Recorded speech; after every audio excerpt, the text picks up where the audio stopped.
Evening student, मैं अमित राणा आप सभी का स्टडी पॉइंट विद अमित में स्वागत करता हूं।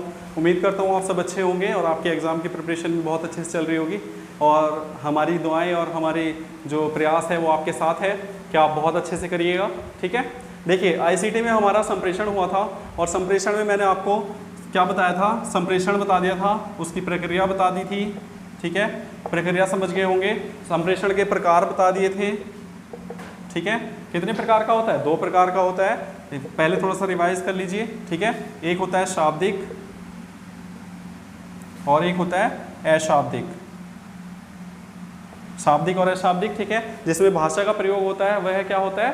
शाब्दिक होता है, और जिसमें भाषा का प्रयोग ना होता हो वह अशाब्दिक होता है। ठीक है, शाब्दिक में हमारा 2 प्रकार का होता है, एक लिखित और एक मौखिक, और यहाँ हमारा कई प्रकार का होता है। ठीक है, तो मैंने आपको सारी चीज़ें समझा दी थी। आज हम बात करेंगे किसकी? प्रभावी संप्रेषण और संप्रेषण की बाधाओं की। देखिए, सबसे पहले आप डाल लीजिए प्रभावी संप्रेषण। प्रभावी संप्रेषण होता क्या है? प्रभावी संप्रेषण, जैसे कि आप शब्द से ही समझ रहे हो, प्रभावशाली। जो भी कोई बात की जाए, जो भी कोई कार्य किया जाए, या जो भी हम संप्रेषण या विचारों का आदान प्रदान करते हैं, उससे सामने वाला व्यक्ति प्रभावित हो जाए तो वह क्या होगा? प्रभावी संप्रेषण होता है। ठीक है, जैसे कि मैंने आपको बताया था कि एक क्या होता है, एक होता है प्राप्तकर्ता, ठीक है, और एक होता है भेजने वाला, या इसको क्या बोलेंगे हम? सेंडर बोल देंगे या भेजने वाला।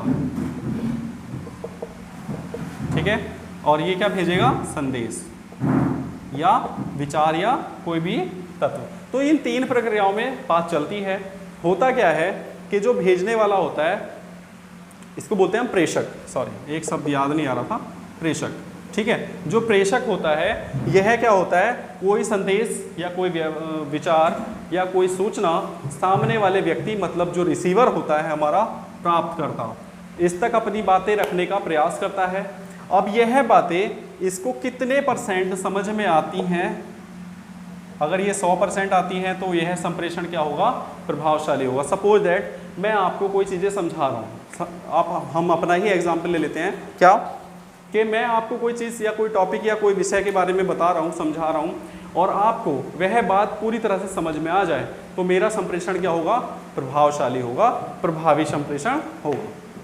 अगर मैं कोई बात आपको ठीक तरह से, कोई सूचना या कोई विचार आपको ठीक तरह से नहीं समझा पा रहा, आपकी समझ में नहीं आ पा रहा मेरा संप्रेषण, या मेरी द्वारा बताई गई या व्यक्त की गई चीज़ें, तो वो क्या होंगी?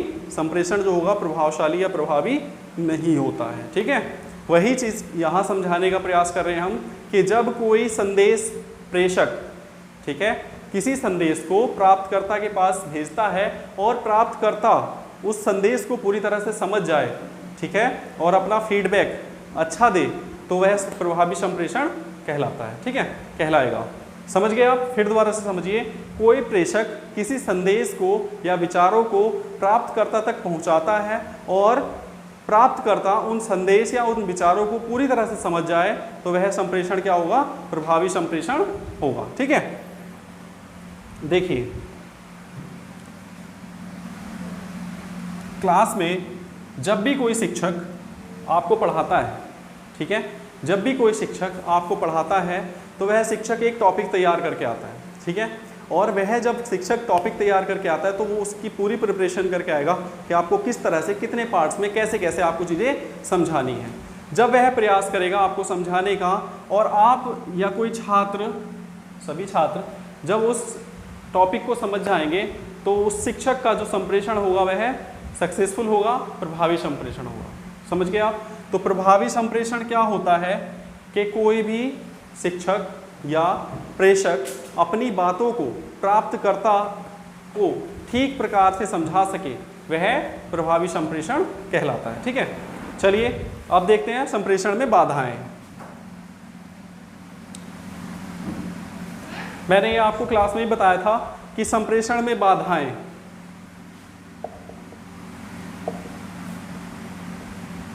संप्रेषण में बाधाएं, बाधाएं क्या क्या हो सकती हैं? देखिए, बात करते समय जो जो हमें बाधाएं होंगी, आप ये चीज़ अपने जब एग्जाम में बैठेंगे तो आप अगर भूल भी जाएं तो अपने आप को सपोज करके, अपने आप को मान करके आप क्या करेंगे, प्रयास करेंगे लिखने का। देखिए सबसे पहले कौन कौन सी, एक नंबर 1 भौतिक बाधाएं,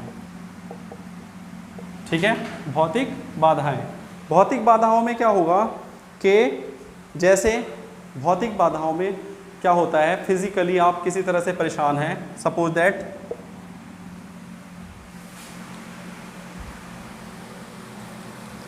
दैट आपका स्वास्थ्य खराब है, ठीक है, स्वास्थ्य खराब है, वातावरण खराब है, वातावरण खराब है, ठीक है, शोर है, ठीक है, या फिर आपका भाषा टफ है, शब्दावलियाँ ठीक नहीं है, ठीक है, ये सारी चीज़ें क्या होती हैं आपकी भौतिक संप्रेषण में होती है। मैं अभी समझाता हूँ आपको। दूसरा है हमारा, इसको छोड़ दीजिए आप, भाषा, ठीक है। तीसरा है हमारा मनोवैज्ञानिक,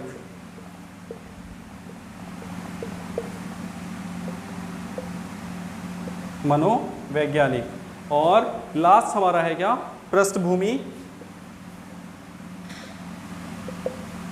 पृष्ठपोषण कर लीजिए या पृष्ठभूमि कर लीजिए, ठीक है, पृष्ठभूमि। देखिए अब इनको समझिए कैसे कैसे क्या होता है। भौतिक बाधाओं में ये सारी चीज़ें आती हैं। देखिए होता क्या है, जब आपको कोई शिक्षक पढ़ाने आ रहा है क्लास में और किसी वजह से वो थोड़ा सा बीमार हो या पूरी तरह फिट ना हो, तो क्या वो आपको ठीक प्रकार से समझा पाएगा?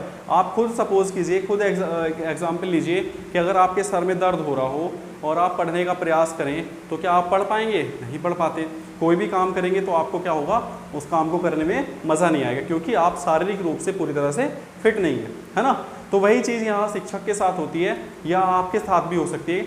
सपोज दैट कीजिए कि आप कोई छात्र अगर स्वास्थ्यिक रूप से ठीक ना हो तो क्या वह पढ़ पाएगा? नहीं पढ़ पाएगा। इसी तरह शिक्षक भी अगर शारीरिक रूप से स्वस्थ ना हो तो क्या वह ठीक प्रकार से पढ़ा पाएगा? नहीं पढ़ा पाएगा। तो ये क्या होती है? एक बाधा होती है, ठीक है। शरीर का स्वस्थ होना क्या होता है? अरस्तु साहब ने कहा है कि स्वस्थ शरीर में स्वस्थ मस्तिष्क निवास करता है। तो जब तक आप स्वस्थ पूरी तरह से नहीं होंगे तब तक आप संप्रेषण प्रभावी रूप से नहीं कर पाएंगे, ठीक है। दूसरा है हमारा वातावरण। आप खुद सोचिए, जब विद्यालय पुराने समय में या आज के समय में भी कहाँ होते हैं? एकांत वातावरण में होते हैं, शोर शराबे से दूर होते हैं। क्यों? क्योंकि वहाँ अगर वातावरण अच्छा होगा, एटमॉस्फेयर अच्छा होगा, तभी आप शिक्षा ग्रहण कर पाएंगे या कोई संप्रेषण आप ग्राही बनकर अच्छे से समझ पाएंगे, ठीक है। शोर शराबा हो गया। और तीसरा हमारा है शोर। देखिए यहाँ अभी क्लास चल रही है, अगर बाहर डीजे चल रहा हो सपोज दैट, या किसी जनरेटर की आवाज़ आ जाए या कोई दिक्कत हो जाए तो क्या आप लोग समझ पाएंगे? नहीं, क्योंकि जब तक मेरी साउंड आप तक ठीक प्रकार से नहीं आएगी तो आप नहीं समझ पाएंगे उन चीज़ों को, ठीक है। दूसरा हमारा एक और आता है दूरी।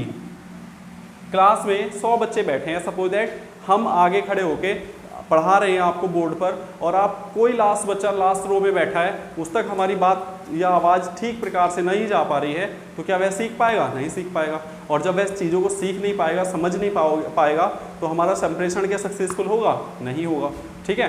तो ये क्या होती हैं? हमारी बाधाएं होती हैं, ठीक है। समझ गए होंगे आप। अब देखिए भाषा। इसको समझाने से पहले मैं आप सब लोगों से सबसे एक रिक्वेस्ट करूंगा कि प्लीज़ आप जो हमारा चैनल है उसको शेयर कीजिए, लाइक कीजिए, ठीक है, और सब्सक्राइब भी करते रहिए। क्यों? क्योंकि आप लोगों के प्रयास के द्वारा ही, आप लोगों के सहयोग के द्वारा ही हम लोग आगे बढ़ रहे हैं धीरे धीरे, ठीक है। हमारे परिवार में धीरे धीरे संख्या बढ़ रही है। आइए देखते हैं भाषा।